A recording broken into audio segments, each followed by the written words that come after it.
Bonsoir à tous, très heureuse de vous retrouver. C'est l'heure de votre journal sur KMT, LCL et OM5 TV, sur les réseaux Free, Orange, Numéricable, Bouygues et SFR en France. Voici quelques-uns des sujets que nous allons aborder ce soir. Pour la première période 2016-2018, un accord cadre a été signé par le ministère des Outre-mer et l'ADOM dans le but de faciliter la mobilité professionnelle outre-mer. Ce mercredi matin, c'est une étrange représentation théâtrale qui s'est déroulée sur la rue piétonne du centre-ville de Fort-de-France. Ça y est, on connaît la composition du gouvernement d'Emmanuel Macron. Nous vous en parlons dans ce journal. On a beaucoup parlé de la loi pour l'égalité réelle. Dans cette édition, nous allons vous montrer une de ses conséquences pratiques. Voilà pour les titres. Et pour commencer ce journal, ce mercredi matin, c'est une étrange représentation théâtrale qui a eu lieu à la rue piétonne de Fort-de-France. Des associations et personnalités féministes, en partenariat avec des collégiens venus du Vauclin, ont organisé une mise en scène où une femme était mise en accusation en raison de sa tenue provocante. L'objectif était de lutter contre ce qui est qualifié de harcèlement de rue, et de défendre l'idée que les femmes peuvent s'habiller comme elles veulent sans avoir à en assumer les conséquences.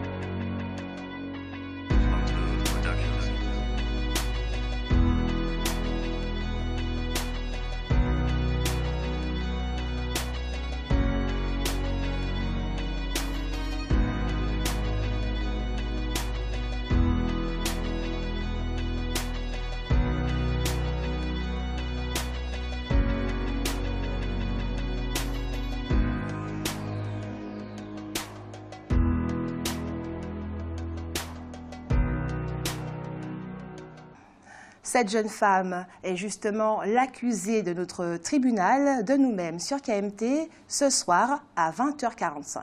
Ne ratez pas. Hier mardi, dans le cadre d'une sortie pédagogique, 80 élèves de 6 à 11 ans sont allés découvrir la mangrove du Lamentin à bord de Gommiers. Il s'agissait de les sensibiliser à la protection de l'environnement. Depuis ce mercredi matin, la Faculté des sciences et des lettres de Martinique accueille les journées des études scientifiques et des doctorants. Il s'agit de présenter de façon accessible au grand public l'objet des travaux de nos plus brillants étudiants et chercheurs. Actuellement, la seule chose qui semble intéresser la presse française, c'est de savoir combien d'élus de droite vont faire allégeance à Emmanuel Macron. En toile de fond, il est vrai, posé la question de savoir s'il continuera d'exister en France une droite modérée. Une droite susceptible d'incarner l'opposition et donc susceptible un jour de reprendre le pouvoir. Mais cela, c'est de la politique pure. Certains diraient de la politique politicienne. Il nous semble, à nous, tout aussi important de revisiter le programme d'Emmanuel Macron dans un certain nombre de secteurs. En matière de santé, par exemple, Emmanuel Macron s'est engagé à ce qu'aucun soin utile ne soit déremboursé pendant les 5 ans qui viennent. Reste après à savoir quels sont les soins utiles et quels sont ceux qui ne le sont pas. Il est une promesse plus claire, c'est celle qui concerne les lunettes et les prothèses dentaires ou de l'audition. Ici, l'objectif est de 100% de prise en charge d'ici la fin du quinquennat, c'est-à-dire 2022. Cet objectif devra être atteint, affirme le candidat devenu président, sans augmenter le coût des assurances complémentaires. Aujourd'hui, avait dit Emmanuel Macron, citons-le, les dépenses de notre système de santé sont focalisées sur le curatif une fois que la maladie ou l'accident sont survenus. Globalement, nous avons un bon système de soins, mais un mauvais système de santé. Demain, nous investirons davantage sur le volet prévention. C'est un axe majeur de la politique de santé. » Fin de citation. Par ailleurs, citons encore M. Macron. Les infirmiers seront en première ligne dans nos réformes visant les soins primaires, la santé scolaire, la santé au travail, le domicile. Fin de citation. Il est également question de rendre les informations totalement transparentes pour les usagers et de développer massivement l'accès à la télémédecine qui peut être un levier important de lutte contre les inégalités sociales et territoriales de santé. Emmanuel Macron a promis, citons-le une fois de plus, d'aider financièrement les patients, les associations, les professionnels et les établissements à s'équiper en technologie numérique devenue indispensable pour assurer une offre de soins de qualité partout. Fin de citation. Voici donc un certain nombre de promesses très intéressantes. Il convient maintenant que ne soit pas vérifié le terrible adage qui prétend que les promesses n'engagent que ceux qui les écoutent. Si le poste de ministre des Outre-mer n'est désormais plus occupé par un Guadeloupéen, l'île Sœur peut cependant se consoler avec la nomination de la championne olympique d'escrime originaire de Pointe-à-Pitre, Laura Flessel, au ministère des Sports. Cette sportive de haut niveau de 45 ans brille tant par l'impressionnante collection de ses titres et de ses médailles que par son investissement personnel dans le monde associatif, notamment en faveur des handicapés. Le seul bémol serait peut-être ces 3 mois de suspension en 2002 suite à un contrôle antidopage positif. Et puis en bref, le ministère des Outre-mer sera finalement maintenu et c'est Annick Girardin, ancienne secrétaire d'État chargée du développement et de la francophonie et ministre de la fonction publique sous le gouvernement Valls, qui en hérite. Membre du Parti radical de gauche, elle est députée de l'archipel de Saint-Pierre et Miquelon.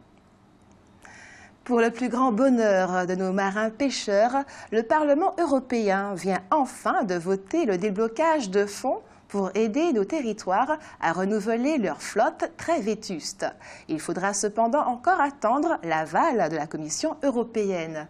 Rappelons que ce secteur, bien qu'il connaisse d'importantes difficultés, représente également un potentiel important puisque sur les 15 000 tonnes de poissons que nous consommons chaque année en Martinique, nous n'en pêchons que 2500. Pour la période 2016-2018, un accord cadre a été signé par le ministère des Outre-mer et l'ADOM dans le but de faciliter la mobilité professionnelle outre-mer. Depuis l'an dernier, un accord cadre signé par le ministère des Outre-mer et l'ADOM, l'Agence de l'Outre-mer pour la mobilité, pour la période 2016-2018, vise à sécuriser les parcours professionnels des demandeurs d'emploi résidant en Outre-mer en renforçant la coopération entre les deux acteurs. L'objectif, faciliter l'accès aux informations professionnelles en mobilité et à l'emploi pour les ultramarins qui en ont besoin. L'Hexagone présente en effet des formations ciblées sur certains domaines rares ou émergents qui ne sont pas toujours disponibles dans les Outre-mer. L'une des ambitions nouvelles de cet accord cadre est de favoriser le retour des bénéficiaires dans leur région d'origine à l'issue de leur formation. Il s'agit par exemple d'améliorer l'information donnée sur le marché du travail et les offres d'emploi dans les régions d'origine des personnes concernées grâce aux échanges d'informations entre Pôle emploi et l'ADOM. Le suivi du niveau d'insertion dans la région d'origine a également été ajouté dans les outils de pilotage de l'accord cadre. Rappelons que la coopération entre les signataires de cet accord s'exerce dans le cadre de la lutte contre les discriminations, pour l'égalité des chances, la promotion de la diversité et l'égalité professionnelle entre les femmes et les hommes et le principe de la continuité territoriale. Si vous effectuez vos déclarations de revenus sur format papier, alors ce mercredi 17 mai était le dernier jour qu'il vous restait. Cependant, si vous avez opté pour une déclaration en ligne, vous pouvez encore l'effectuer jusqu'au 6 juin. Le gouvernement a fait paraître au journal officiel du 10 mai 2017 un décret et un arrêté relatifs aux modalités d'application du prélèvement de l'impôt à la source. Ce dispositif, au terme duquel notamment c'est l'employeur qui déclarerait directement au fisc le salaire de ses employés. On sait qu'Emmanuel Macron n'est pas favorable à ce que ce procédé soit rapidement mis en œuvre. Il souhaite au moins une période d'expérimentation. Mais les spécialistes affirment qu'il sera difficile de revenir en arrière car ce dispositif est inscrit dans la loi de finances. Selon eux, il faudrait donc attendre la prochaine. Diverses importantes associations ont signé une tribune pour demander au président de la République d'adapter au secteur privé non lucratif le crédit impôt recherche, aujourd'hui accessible aux entreprises privées de statut commercial. Elles estiment en effet qu'implanté dans tous les territoires et dans toutes les activités de proximité au service de nos concitoyens au quotidien, les associations, fondations et mutuelles, ainsi que les centres de lutte contre le cancer, pourraient être bien mieux mis en valeur dans leur rôle de conception de nouveaux services extrêmement utiles socialement. Ces organismes demandent donc que leur soit appliqué le crédit impôt, recherche déjà accessible aux entreprises privées de statut commercial. Ce crédit d'impôt pour l'innovation sociale et solidaire serait adossé à la taxe sur les salaires, comme c'est le cas pour les entreprises. Il est important de rappeler à ce sujet que l'action et l'innovation sociale, organisationnelle ou technologique de ces organismes sans but lucratif sont essentielles pour faire face aux difficultés rencontrées quotidiennement par de nombreux citoyens en matière de santé et de lien social. Ces organismes interviennent en effet tant dans le secteur sanitaire, social et médico-social que dans ceux de la culture, du sport et de l'éducation. C'est cet après-midi, mercredi 17, à Ducos, que se sont déroulées les obsèques d'Arnaud Pélage. Il s'agit, souvenez-vous, de ce jeune Martiniquais décédé par noyade à la suite d'un malaise alors qu'il se baignait dans l'un des bassins de l'île de la Réunion. Nous vous avons déjà parlé, nous avons parlé la semaine dernière de l'affaire Louison, ce chef d'entreprise qui avait été attaqué à son domicile par des malfaiteurs. 10 personnes étaient accusées dans cette affaire qui a été jugée la semaine dernière à la cour d'assises de Guyane. 6 des accusés ont été condamnés à 20 ans de réclusion criminelle. Un d'entre eux a été condamné à 10 ans de réclusion criminelle, un autre à 6 ans et les 2 derniers ont été condamnés à 4 ans de prison, dont 2 avec sursis. On a beaucoup parlé de la loi pour l'égalité réelle. En voici d'ores et déjà une des conséquences pratiques. Grâce aux effets conjugués du plan pauvreté et de la loi pour l'égalité réelle dans les Outre-mer du 1er mars 2017, le complément familial CF et son montant majoré attribué en Outre-mer seront en 3 ans alignés sur ceux de l'Hexagone. Les ultramarins perçoivent également désormais le complément familial différentiel existant déjà dans l'Hexagone. Effective depuis le 1er avril 2017, cette mesure s'adresse aux familles de Guyane, de Guadeloupe, de Martinique, de La Réunion, de Saint-Martin et de Saint-Barthélemy. Et 31 000 familles supplémentaires pourront en bénéficier. Quelques chiffres, le montant du complément familial majoré en Outre-mer, qui était de 95,58 €, est désormais porté à 135,18 €, soit une revalorisation de 39,65 €. De nouvelles revalorisations exceptionnelles auront également lieu le 1er avril 2018, le 1er avril 2019 et le 1er avril 2020, afin d'atteindre l'alignement total avec l'Hexagone. Par ailleurs, l'allocation de soutien familial, ASF, fait également l'objet d'une revalorisation. Versée majoritairement aux parents qui élèvent seuls un ou plusieurs enfants sans percevoir de pension alimentaire, le montant de l'ASF est dorénavant de 109,65 € par mois lorsque l'enfant est privé de l'aide d'un seul parent et de 146,09 € par mois lorsque l'enfant est privé de l'aide de ses 2 parents. Ces montants connaîtront une dernière revalorisation exceptionnelle au 1er avril 2018. Enfin, une ASF différentielle est désormais versée aux parents créanciers lorsque le parent débiteur s'acquitte intégralement du paiement d'une faible pension alimentaire, montant inférieur à celui de l'ASF. Près de 100 000 familles habitant en Outre-mer vont bénéficier de ces mesures. Le magasin spécialisé dans les cheveux Pelo Pelo vient de lancer une nouvelle campagne de publicité pour des tissages qui a suscité une polémique en raison du caractère jugé obscène du slogan. On peut ainsi lire sur les panneaux publicitaires « Plus doux qu'un Lolo, les prix de Pelo Pelo ». Ce mercredi 17 mai est la journée mondiale de lutte contre l'homophobie et la transphobie. Notons à cette occasion que du 4 au 12 août 2018, Paris accueillera les Gay Games, véritables Jeux olympiques ouverts à tous, mais organisés par des institutions LGBT pour défendre leur cause. La marraine de l'événement sera la nouvelle ministre des Sports, la Guadeloupéenne Laura Flessel. Et puis depuis 2016, 6 communes du Nord Caraïbe expérimentent un dispositif d'éclairage public intelligent qui permet de limiter les gaspillages énergétiques en ne s'allumant que lorsqu'une personne est détectée.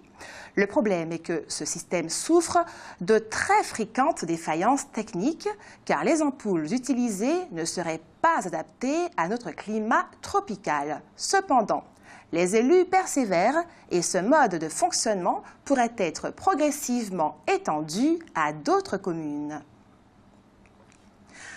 En Guyane, Marine Le Pen a réussi de bons scores dans les grandes communes. Ainsi, à Kourou, elle a recueilli 25,69% devant Jean-Luc Mélenchon. Elle s'impose également à Cayenne, fief traditionnel du Parti socialiste guyanais, avec 25,44%. Dans la commune de Matoury, dont le maire est Gabriel Serville, PS, la candidate du Front National remporte les villes de Saint-Georges de l'Oyapock, Roura, Sinamari, Makouria et Maripasoula. Reste que tout comme Jean-Luc Mélenchon, en Guyane comme partout en France, il ne paraît pas évident qu'elle parviendra à réaliser de telles performances aux législatives. Rappelons qu'aux dernières élections présidentielles, le Front National avait obtenu 10% des voix, mais 3% seulement aux élections législatives qui s'étaient déroulées tout de suite après. Certains candidats expliquent cela par le fait qu'ils ne disposaient pas de suffisamment de moyens matériels. D'autres disent que les gens votent plus volontiers pour Marine Le Pen que pour le Front National. Le saviez-vous ? En matière de lancements commerciaux, le centre spatial de Kourou occupe la 3e place derrière le Kazakhstan et les États-Unis. Mais Ariane Espace est le premier opérateur spatial du monde.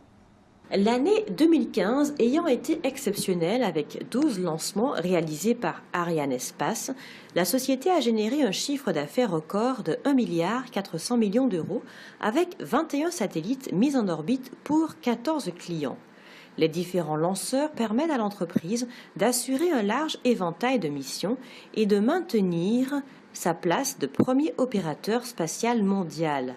Ariane Espace a conclu 20 nouveaux contrats en 2015 pour un montant de 2,5 milliards d'euros, soit l'équivalent de 33 lancements. Le carnet de commandes affichait alors 5,3 milliards, soit 58 lancements. L'opérateur européen capte ainsi plus de 50% des lancements du marché commercial. Pour réussir cet exploit, avant de gagner de l'argent, il faut investir. L'investissement est réalisé par tous les États membres de l'Agence spatiale européenne.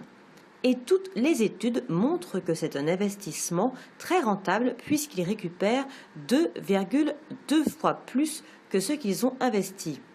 Les événements qui se sont déroulés en Guyane, et notamment à Kourou, au mois de février, nous indiquent cependant que la Guyane, et notamment la ville de Kourou, bénéficie peu des bénéfices qui sont donc très importants générés par le centre spatial de Kourou et Ariane Espace.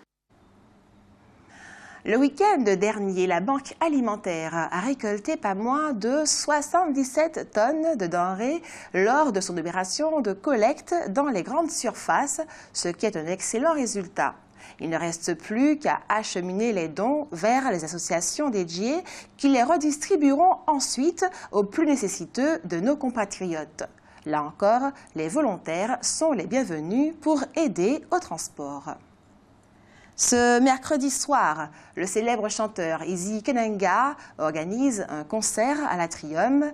Mais nos artistes locaux se produisent également sous des latitudes bien plus lointaines. En effet, en ce moment même, la chanteuse et joueuse de tambour martiniquaise Stella Gonis participe à un grand festival musical, l'occasion pour elle de faire découvrir notre ballet traditionnel.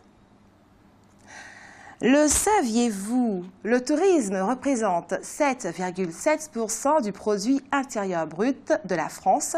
83 millions de touristes étrangers sont venus en France en 2016. 300 000 entreprises sont concernées directement ou indirectement et emploient 2 millions de salariés. Mais cette activité florissante donc pourrait de toute évidence être contrariée par les attentats. C'est pour cela que le gouvernement a mis en place un label sécurité site dont vont pouvoir se prévaloir les lieux touristiques qui auront fait un effort particulier. Ce label, qui serait bien visible des touristes, aurait pour principal objectif de les rassurer. En matière de spiritueux, l'Institut national des appellations d'origine, INAO, est composé de 50 membres. 40 représentants issus de la production ou du négoce qui émanent des comités régionaux et des 10 personnes qualifiées. Parmi ces personnes qualifiées, il y a une Martiniquaise, Claudine Vernant-Nesson, élue pour 5 ans comme tous les autres membres. Mais cela ne suffit pas aux producteurs de rhum des DOM regroupés au sein du Conseil interprofessionnel du rhum traditionnel des départements d'outre-mer. Ils réclament d'avoir au moins un représentant pour chaque DOM. Du coup, ils refusent de payer leurs cotisations au moment même où La Réunion, la Guyane et la Guadeloupe doivent pour la première fois cotiser à cet organisme certificateur. Rappelons que la filière rhum des DOM produit près de 230 000 hectolitres d'alcool pur. Elle se place ainsi après le cognac, 790 000 hectolitres d'alcool pur, mais devant le Calvados, 20 000 hectolitres, ou l'Armagnac, 15 000 hectolitres.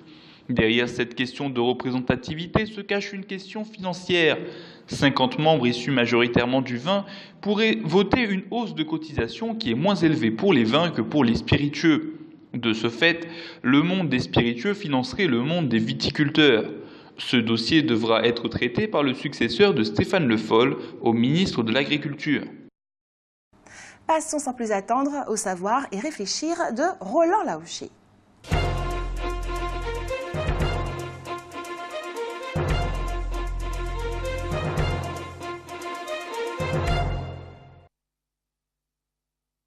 Ça y est, on connaît la composition du gouvernement d'Emmanuel Macron. Nous vous disions hier que pendant sa campagne, il avait semblé dire à La Réunion qu'il n'y aurait pas de ministère des Outre-mer, mais qu'après cette déclaration faite pour faire plaisir aux Réunionnais, il allait sans doute très vite changer d'avis. C'est exactement ce qui s'est passé, puisqu'il existe bel et bien un ministère des Outre-mer. On observera qu'il s'agit d'un ministère et non pas d'un secrétariat d'État. Nous vous disions également hier que le président du Conseil régional de la Guadeloupe, soutien de la première heure d'Emmanuel Macron, bataillait ferme à Paris pour que ce ministère existe. Il a donc remporté là une victoire. Il en a remporté une autre de victoire. Le Guadeloupéen Henri Chalus, c'est le nom de ce président du Conseil régional de la Guadeloupe, avait envisagé publiquement de pouvoir être, si on le lui demandait, ministre des Sports. Il ne l'est pas, mais il est probable qu'il y a renoncé d'autant plus volontiers que c'est à une Guadeloupéenne, une sportive de haut niveau guadeloupéenne, qu'est revenu ce ministère. La nomination de cette femme, l'escrimeuse Laura Flessel, double championne olympique, permet à Emmanuel Macron et à Édouard Philippe d'avoir une noire dans leur équipe gouvernementale, respect donc de la diversité, d'avoir une femme, respect de la parité, d'avoir une personnalité issue de la société civile, respect de la promesse du candidat Macron. Mais une chose n'a pas, selon nous, été respectée. Une fois de plus, aucun Martiniquais ni aucune Martiniquaise n'a été jugé digne d'occuper un poste ministériel au sein d'un gouvernement français. Cela doit nous interpeller. Il doit bien y avoir une raison. En nommant Annick Girardin, ministre des Outre-mer, Emmanuel Macron et son Premier ministre font preuve incontestablement d'habileté. Une femme de gauche, française hexagonale, née à Saint-Malo, mais ayant fait sa carrière politique à Saint-Pierre-et-Miquelon, le plus petit des territoires des Outre-mer. De cette façon, on évacue le problème que nous posons précisément. Ni réunionnaise, ni guadeloupéenne, ni martiniquaise, ni guyanaise, ni polynésienne, ni néo-calédonienne, mais hybride si on peut dire. Reste que, en tout cas, elle n'est pas étrangère à au moins un de nos problèmes, l'éloignement de la France et de l'Europe. Rappelons pour finir que c'est incontestablement un avantage, un grand avantage, pour un territoire ultramarin ou pas d'ailleurs, d'avoir un des siens membre du gouvernement. Eh bien, c'est un avantage dont la Martinique n'a jamais bénéficié. Parlons santé maintenant. Il est question ce soir du genou.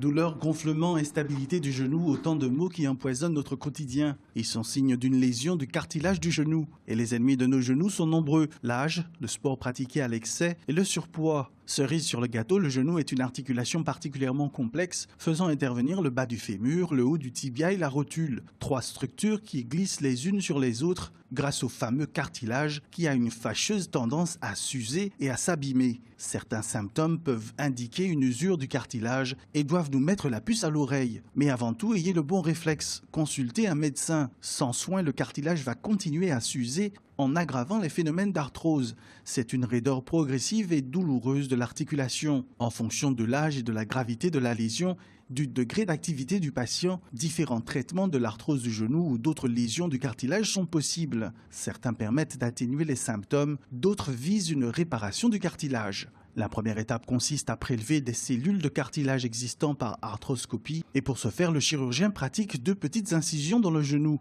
Avec l'aide d'une petite caméra, il peut prélever l'étendue de la lésion et éliminer les morceaux de cartilage qui se seraient éventuellement détachés. Enfin, il prélève une parcelle du cartilage. Cette intervention dure une demi-heure et permet aux patients de quitter l'hôpital le jour même. Il faut malgré tout compter 4 semaines avant l'implantation de nouvelles cellules. Lors d'une opération de 30 à 60 minutes, le chirurgien élimine le cartilage abîmé et fixe une fine membrane au-dessus de la cavité ainsi créée dans le genou. C'est sous cette membrane que seront injectées des cellules cartilagineuses. Elles se fixeront sur l'os et formeront un nouveau cartilage sain. Voilà, c'est la fin de ce journal. Merci à vous d'avoir suivi, merci de votre fidélité. Nous remercions tous ceux qui ont participé à la réalisation de ce journal. Catherine Emmanuel, Pierre-Éric Witz, Alain Jean-Paul, Mylène Janot, Raphaël Dufour, Frédéric Titus, Marilyn Etilé, Roland Laouché.